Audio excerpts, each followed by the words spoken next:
जरा थोड़ा वॉल्यूम थोड़ा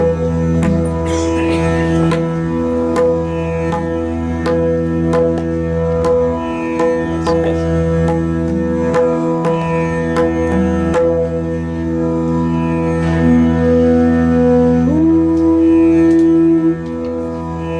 ये सब लोगों के तो ज़्यादा चाहेंगे करने वाले भी लोग बैठे हैं, सुनने वाले भी हैं। बहुत शुक्रिया थोड़ा सब का है ना। ऑन ये ऑन कर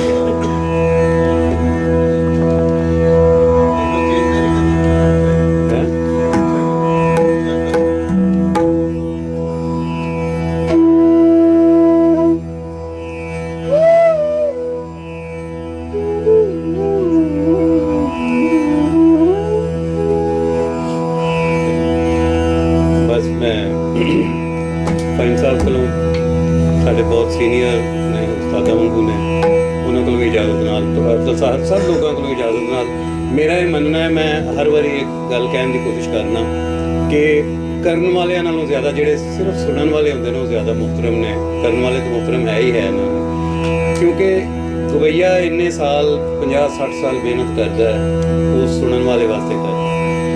ਸੁਣਨ ਵਾਲਿਆਂ ਦੀ ਇੰਨੀ ਅਹਿਮੀਅਤ ਜਿਹੜੀ ਇੱਕ ਆਰਟਿਸਟ ਦੀ ਨਜ਼ਰ 'ਚ ਹੁੰਦੀ ਹੈ। ਤੇ ਬਸ ਕਲਾਸੀਕਲ ਦਾ ਹੈ ਕਿ 1 ਮਿੰਟ ਦੀ ਗੱਲ ਹੈ ਆਪਣੀ ਜੋ ਮੈਂ ਵਜਾਵਾਂਗਾ ਉਹਦੇ ਹਵਾਲੇ ਨਾਲ, ਕਿ ਕਲਾਸੀਕਲ ਬੁਨਿਆਦੀ ਤੌਰ 'ਤੇ ਕੋਈ ਕਦੀਮੀ ਚੀਜ਼ ਨਹੀਂ ਹੈਗੀ। ਮੇਰੀ ਨਜ਼ਰ 'ਚ ਕਲਾਸੀਕਲ ਸਭ ਤੋਂ ਜਦੀਦ ਮਿਊਜ਼ਿਕ ਦੀ ਇੱਕ ਸ਼ਕਲ ਹੈ, ਕਿਉਂਕਿ ਇਹ ਵਾਹਦ ਮਿਊਜ਼ਿਕ ਹੈ ਕਿ ਜਿਹੜਾ ਐਟ ਦ ਸੇਮ ਟਾਈਮ ਆਪਣੇ ਹਾਲ ਦੇ ਤੋਂ ਲੈ ਕੇ ਤੇ ਮਾਜ਼ੀ ਦੇ ਨਾਲ ਜੁੜਿਆ ਹੋਇਆ। ਇਹਦੀਆਂ ਜੜ੍ਹਾਂ ਜਿਹੜੀਆਂ ਨੇ ਨਾ, ਇਹ ਉਸੇ ਵੇਲੇ ਤੁਹਾਨੂੰ ਇਹਦਾ ਮਾਜ਼ੀ ਜਿੱਥੋਂ ਇਹ ਪੁੰਗ ਰਿਹਾ ਹੈ ਉਹਨੂੰ ਵੀ ਉਸੇ ਵੇਲੇ ਹੀ ਸੁਣਾ ਰਹੀ ਹੁੰਦੀ ਹੈ। ਇਹ ਬਹੁਤ ਅਜ਼ੀਮੋ ਸ਼ਾਨ ਬਾਤ ਹੈ ਕਿਸੇ ਆਰਟ, ਕਲਾਸਿਕ ਆਰਟ ਦੀ, ਚਾਹੇ ਉਹ ਪੇਂਟਿੰਗ ਹੈ ਚਾਹੇ ਕੋਈ ਵੀ ਚੀਜ਼ ਹੈ। ਇਸ ਵਾਸਤੇ ਇਹ ਏਮਨ ਜਿਹੜਾ ਉਹ ਮੁੱਕਦਾ ਹੀ ਨਹੀਂ ਪਿਆ ਕਈ 100 ਸਾਲ ਤੋਂ।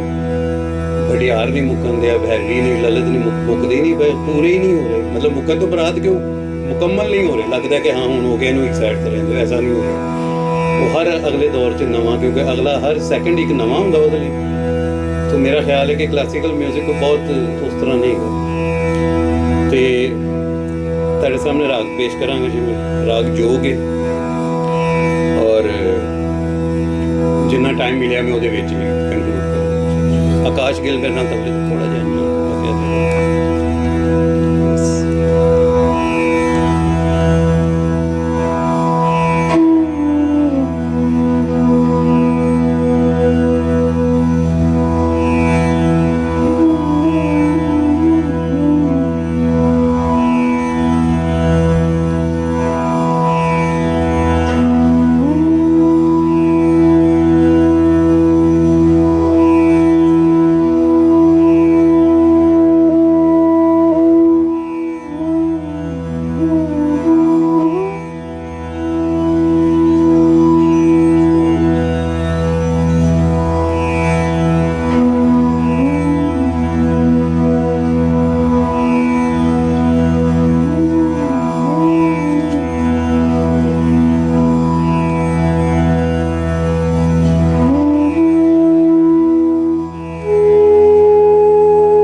ਸਭ ਲੋਕਾਂ ਨੇ ਬੜੇ ਧਿਆਨ ਨਾਲ ਸੁਣਿਆ। ਬਹੁਤ ਸ਼ੁਕਰੀਆ।